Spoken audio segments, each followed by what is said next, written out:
नमस्कार फ्रेंड्स, आप सभी का एक बार फिर से एजुकेशनल चैनल में स्वागत है। और आज की वीडियो में हम आपके साथ डिस्कस कर रहे हैं एक बहुत ही महत्वपूर्ण, बहुत ही आपका इम्पोर्टेंट रिसर्च के टाइप पे, जिससे कि आपके नेट के एग्ज़ाम में क्वेश्चन बन सकते हैं। और आपका टॉपिक है एक्सप्लानेटरी रिसर्च, जिसको हम व्याख्यात्मक अनुसंधान कहते हैं। और प्रीवियस वीडियो में हमने आपके साथ डिस्कस किया था EXPLI LO और ATORY, ठीक है, एक्सप्लोरेटरी रिसर्च पे। तो थोड़ा सा प्रोनाउंसिएशन अगर देखेंगे तो थोड़ा सा सिमिलर दिखेगा कि एक्सप्लानेटरी और एक्सप्लोरेटरी, ठीक है, इन दोनों में क्या अंतर है। तो देखिए, इन दोनों में काफ़ी डिफरेंट है, तो थोड़ा सा हम बता देते हैं ताकि आपके माइंड में ये हो जाए कि दोनों में कितना विभिन्नता पाई जाती है।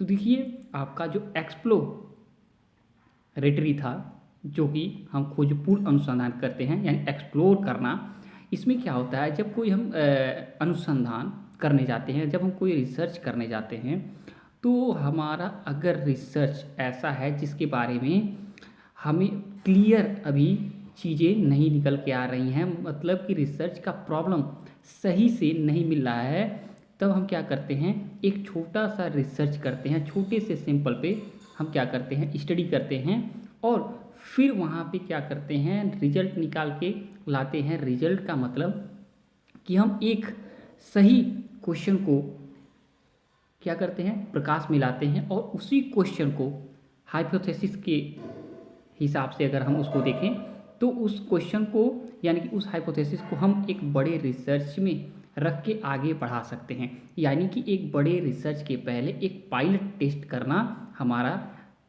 एक्सप्लोरेटरी रिसर्च का वर्क है।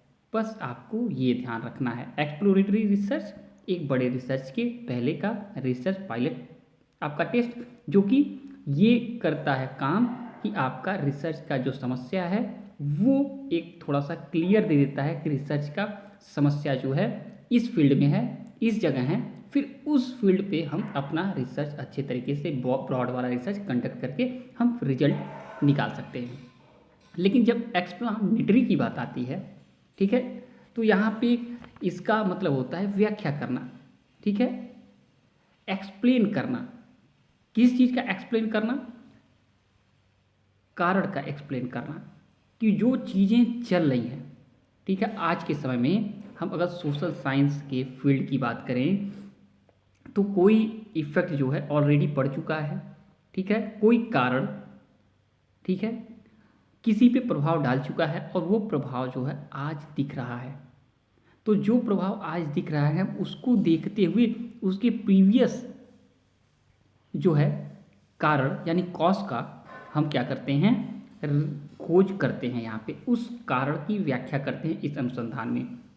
यानी कि देखें, तो कॉज एंड इफेक्ट का हम रिलेशन यहाँ पे देखते हैं। कॉज एंड आपका इफेक्ट का रिलेशन आपके एक्सप्लानेटरी रिसर्च में देखते हैं, यानी कारण और प्रभाव का हम इसमें क्या करते हैं, स्टडी करते हैं, और फिर इसका व्याख्या कर देते हैं, इसके बारे में बता देते हैं कि जो प्रभाव पड़ रहा है, जो चीज़ें चल रही हैं, वो इस कारण हुई है, ये इफेक्ट डाला है, जिसकी वजह से इस प्रकार से किसी का व्यवहार हो रहा है।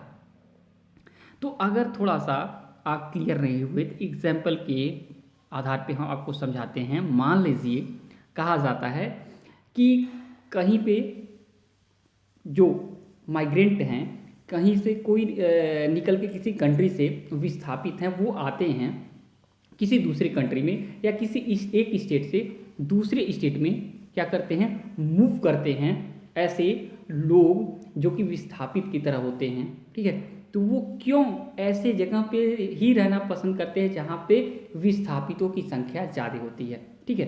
तो इन लोग के मूवमेंट का ये कारण क्या है, उसके पीछे कोई रीज़न होगा। अगर हम उस रीज़न को पता करते हैं, उस कारण को पता करते हैं, तो हमें ये पता चल जाएगा कि ये यहीं लोग क्यों रहना चाहते हैं। अगर हमने एक और एग्जाम्पल के साथ रिलेट हम कर लें, मान लीजिए कोई कहता है कि इस यूनिवर्सिटी में इस फैकल्टी के बच्चे क्या होते हैं, काफ़ी एग्रेसिव होते हैं, ठीक है, वो काफ़ी जब किसी के मतलब जब कोई ग्रुप आपस में मिलता है तो इस फैकल्टी के ग्रुप जो होते हैं बवाल कर देते हैं, झगड़े कर देते हैं। तो इसके पीछे के क्या रीज़न है, हम अगर इसके कारण को स्टडी कर रहे हैं तो यहाँ पे एक्सप्लोर हम कर रहे हैं, और फिर एक्सप्लानेटरी रिसर्च आएगा, इसको एक्सप्लोर करके हम उसको व्याख्या कर देंगे। ठीक है, तो ये चीज़ें आपकी एक्सप्लानेटरी रिसर्च की आती हैं। यानी कि हम जब पीछे जाएंगे, कारण ढूंढे रहेंगे, तो हो सकता है मैनेजमेंट की कोई प्रॉब्लम हो सकता है टीचर उनको अच्छे तरीके से क्लासेस में ना स्टडी कराते हों, या उनके जो व्यवहार में आक्रामकता पाई जा रही है, कहीं ना कहीं क्लासेस की वजह से ऐसा क्लासेस हो रहा है जहाँ पे उनकी बातें नहीं सुनी जा रही। हो सकता है कोई ऐसे रीज़न निकल के आए जिसकी वजह से पता चलेगा कि बच्चों में आक्रामकता वहाँ पे है। ठीक है, और आपको बता दें, अगर कोई थ्योरी है, कोई सिद्धांत है, ऑलरेडी है कि ये चीज़ एक सिद्धांत के रूप में दिख रही है, तो उस सिद्धांत के पीछे का जो कारण है उसको हम रीचेक भी कर सकते हैं इस एक्सप्लोरेटरी रिसर्च में। ठीक है, जो सिद्धांत बनाया गया है, ठीक है, तो उसके पीछे के कारण को भी हम चेक कर सकते हैं कि क्या सही में वो सिद्धांत उसी कारण की वजह से बन के डेवलप हुआ है या कुछ और है। तो यहाँ पे हम क्या करें, थ्योरी को भी टेस्ट कर सकते हैं। तो ये आपका हो गया एक्सप्लानेटरी रिसर्च। तो हमें लगता है कि इससे बेहतर आपको अब कुछ समझने की ज़रूरत नहीं होगी, कि बस ये ध्यान रखिएगा कि एक्सप्लानेटरी रिसर्च कोई चीज़ें अगर हो रही हैं तो उसके पीछे के कारण को क्या करता है, उसको ढूंढता है, फिर क्या करता है, उसकी व्याख्या कर देता है। ठीक है, एनालिसिस करता है, इंटरव्यू से कलेक्शन करते हैं डेटा का, एनालिसिस करते हैं, फिर रिजल्ट निकाल के दे देते हैं, उसकी व्याख्या कर देते हैं। बस यही इसका मूल काम है। कहीं पे भी घुमा फिरा के कहीं अप्लीकेबल आपका क्वेश्चन पूछ दिया जाए या एग्जाम्पल दे दिया जाए आपके एग्जाम में, तो ज़रूर आप मैच करा लीजिएगा कि एक्सप्लानेटरी और आपका एक्सप्लोरेटरी में क्या अंतर है। ठीक है, तो चलिए आज की वीडियो में इतना ही। इससे जुड़ा हुआ कोई भी सवाल आपके मन में हो जरूर पूछिएगा। जब तक कि नेक्स्ट वीडियो नहीं लाते तब तक के लिए thanks for watching educational channel. आपका दिन बहुत बहुत शुभ।